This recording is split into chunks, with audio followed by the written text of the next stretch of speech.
आज की इस वीडियो में हम सबसे पहले मोनार्की को डिफाइन करेंगे, उसकी डेफिनेशन देखेंगे, उसके बाद मोनार्की की फीचर्स देखेंगे।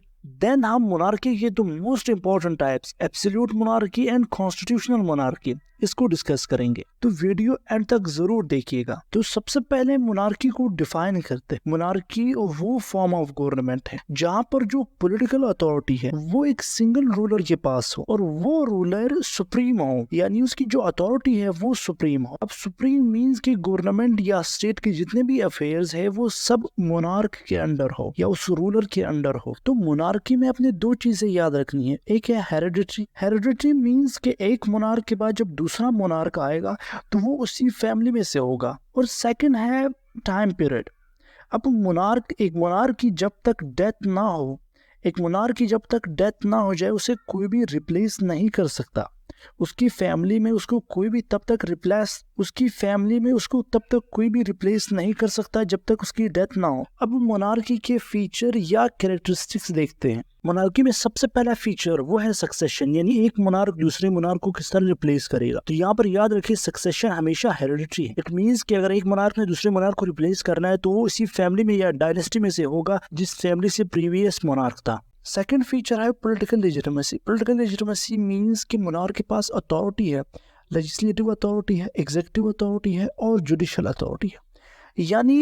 यानी without the consent of monarch ना तो उस स्टेट में, जिस स्टेट में मोनार्की है, ना तो उस स्टेट में लॉ मेकिंग हो सकता है, ना उस स्टेट में किसी लॉ को इम्प्लीमेंट करवाया जा सकता है without the consent of monarch, ना ही वहां पर कोई जुडिशियल डिसीजन पॉसिबल है। यानी मोनार्क ही तीनों फंक्शन परफॉर्म करेगा, लेजिस्लेशन का भी, एग्जीक्यूटिव का भी और जुडिशियल डिसीजन का भी। अब थर्ड फीचर है डिवाइन राइट टू रूल।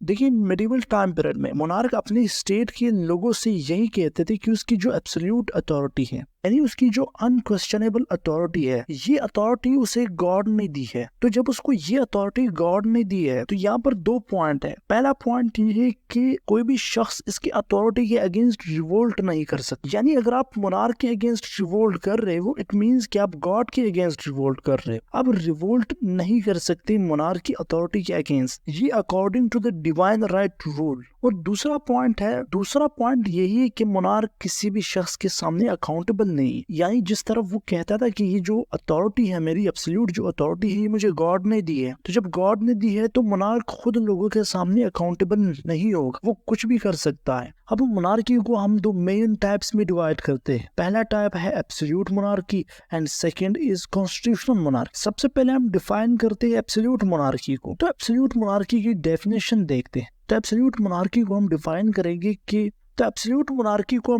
करते हैं कि जहां पर मोनार्क के पास एब्सोल्यूट अथॉरिटी हो, यानी मोनार्क गवर्नमेंट के जितने भी या स्टेट के जितने भी अफेयर्स हो उन सबको कंट्रोल करता हो। यहाँ पर मोनार्क की जो अथॉरिटी है वो अनक्वेश्चनेबल है, यानी स्टेट की जितने भी अफेयर्स है वो सब मोनार्क के अंडर काम करेंगे। तो नेक्स्ट पॉइंट है एब्सोल्यूट मोनार्की में जो मोनार्क की जो अथॉरिटी है वो कैसी होगी। तो एब्सोल्यूट मोनार्की में मोनार्क की जो अथॉरिटी है उसे कोई भी लॉ या कॉन्स्टिट्यूशन लिमिट नहीं कर सकता, यानी एब्सोल्यूट मोनार्की में मोनार्क की अथॉरिटी सुप्रीम होगी। सेकंड पॉइंट है एब्सोल्यूट मोनार्की में कि यहाँ पर सक्सेशन कैसी होगी, यानी एक मोनार्क दूसरे मोनार्क को कैसे रिप्लेस करेगा।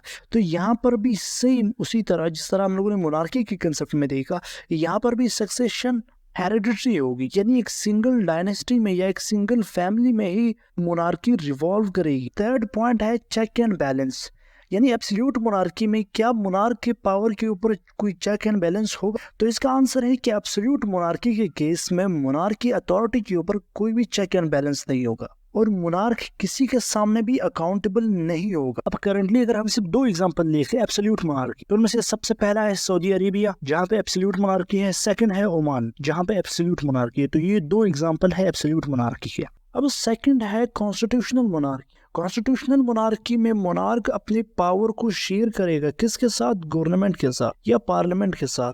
तो कॉन्स्टिट्यूशनल मोनार्की में मोनार्क का पावर जो है वो एब्सोल्यूट नहीं होगा, वो सिर्फ एक सेरेमोनियल हेड होंगे। अब ये पॉइंट याद रखें, कॉन्स्टिट्यूशनल मोनार्की में मोनार्क जो है वो सेरेमोनियल हेड होते हैं सिर्फ, और जो एडमिनिस्ट्रेटिव और पॉलिटिकल जो अफेयर्स है वो पार्लियामेंट या गवर्नमेंट कंट्रोल कर, वो मोनार्क कंट्रोल नहीं कर सकता कॉन्स्टिट्यूशनल मोनार्की में। तो इसके फीचर्स देखते हैं। सबसे पहला फीचर देखते हैं कि सक्सेशन, क्या यहाँ पर भी सक्सेशन हेरिडिटरी है? तो आंसर इज यस। तो यहाँ पर भी जो सक्सेशन है वो हेरिडिटरी। सेकंड फीचर है शेयर्ड पावर, यानी यहाँ पर पावर शेयरिंग होती है, यहाँ पर मोनार्क के पास एब्सोल्यूट पावर नहीं है। तो थर्ड पॉइंट है रूल ऑफ लॉ। अब थर्ड पॉइंट है रूल ऑफ लॉ। देखिए कॉन्स्टिट्यूशनल मोनार्की में कॉन्स्टिट्यूशन ही डिफाइन करेगा राइट एंड रिस्पॉन्सिबिलिटीज, किसके? मोनार्क के और पार्लियामेंट के, दोनों की राइट्स और रिस्पॉन्सिबिलिटीज को कौन डिफाइन करेगा? वो कॉन्स्टिट्यूशन डिफाइन करेगा। ये फीचर आपको एब्सोल्यूट मोनार्की में नहीं मिलेगा।